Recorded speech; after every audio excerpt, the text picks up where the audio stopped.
विस्तृत असं मार्गदर्शन आदरणीय साहेबांनी आपल्याला केलं।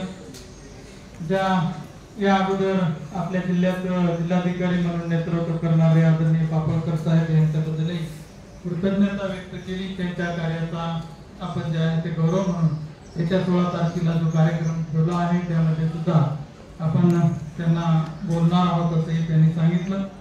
मी एक त्यामध्ये ऍड करू इच्छितो साहेब की पापळकर साहेब हे एक योगी होते। योगाच्या क्षेत्रामध्ये त्यांचं अतिशय चांगलं कार्य होतं। पतंजली योग समितीच्या माध्यमातून त्यांच्या काळामध्ये योग दिन सुद्धा जिल्ह्यामध्ये अतिशय चांगला राबवला गेला आणि त्यांची इच्छा होती की महसूलच्या सगळ्या कर्मचाऱ्यांसाठी एक मेडिटेशनचं शिबिर ठेवायचं। ऑनलाईन लिंक प्रोव्हाइड करून 1000 लोक एकदाच मेडिटेशन करतील अशी सुद्धा त्यांची इच्छा होती। तीही आपण पुढे कधीतरी पूर्णत्वास न्यावी अशी विनंती करतो की ज्या माध्यमातून आपल्याला ध्यानधारणेचा फायदा या प्रशासकीय सेवेमध्ये होईल।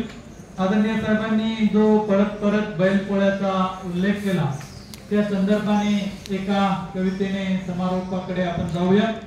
ऋण नावाची ही कविता इयत्ता 7वीच्या जुन्या मराठीच्या पुस्तकामध्ये होती आणि त्यामध्ये इनामदार नावाचे जे कवी बैल बोलतोय आणि तो त्याचं मनोगत कवितेतून कसं सांगायचं आहे सांगतो आहे तो त्या कवितेमध्ये असं म्हणतो, तुझ्या शेतात राबून माझी सरली हयात नको करू सहकाळनी आता उतार वयात नाही राजाचार पाऊल नांगर नको बोलू सवकाळ नको म्हणू सडंगर माझा ऐनमेदीत माझी अशी गायली चोरी नको चाबका सारखी आता फटका रुशिवी माझा घालवायची न तेव्हा चारलास गुळ